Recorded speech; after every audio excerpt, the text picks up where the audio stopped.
Okey, Assalamualaikum warahmatullahi taala wabarakatuh. Hari ni kita nak test 3 jenis ubi. Ini ubi putih, putih ataupun ubi kapur. Ini Vitato. Dan ini ubi Cameron yang purple ni. Saya nak try semua dulu. Kalau dari segi warna yang paling menarik ni lah kan. Cameron lah. Okay, kita cuba dulu. Bismillahirrahmanirrahim.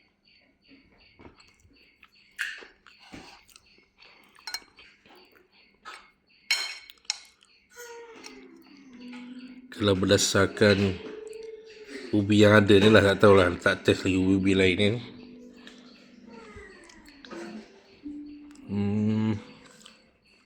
Ini halus, dalam dia nampak halus, tak ada empulur sangat. Warna dia kekuningan sikit. Kalau ubi Cameron ni warna kekuningan sikit. Kalau ubi Cameron apa beza dia kan? Orange, dia lebih ke orange sikit.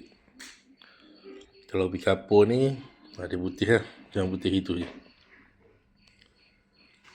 Setelah kita try lah.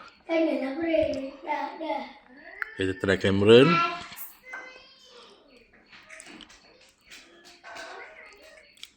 Kita try ni ubi Vitato.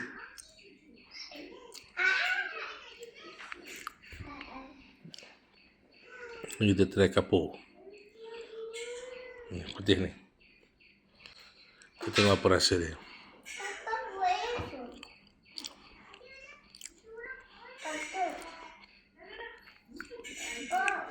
Rasa tak jauh beza sangat lah. Very same phone.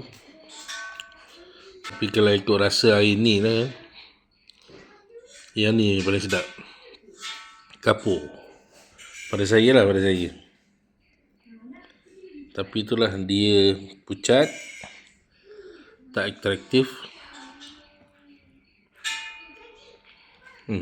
Sedap ke ubi kapur ni?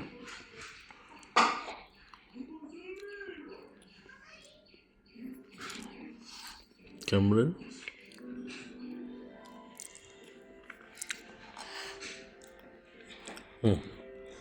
Yang ni. Kalau pada saya, atas ubi yang ada ni lah. Tak tahulah, mungkin tanaman lain mungkin ada yang terlebih air, ada yang kurang air kan masa tanam ni. Kita tak buat research yang standard. Kalau kita buat tanaman standard, kalau ikut saintifiknya, kena tanam media yang sama, tempat yang sama, jumlah air yang sama kita bagi dan segala-galanya sama, baru kita boleh buat ni lah penilaian sebenar. Tapi ini atas dasar apa yang orang tanam dan apa yang saya dapat lah, saya beli. Try lagi. Tapi saya rasa yang ni lah, kapur. Okay. Dekat arah ubi kayu sikit rasa dia. Sedap. Okay, itu saja untuk review kali ni. 3 jenis ubi. Terima kasih. Assalamualaikum.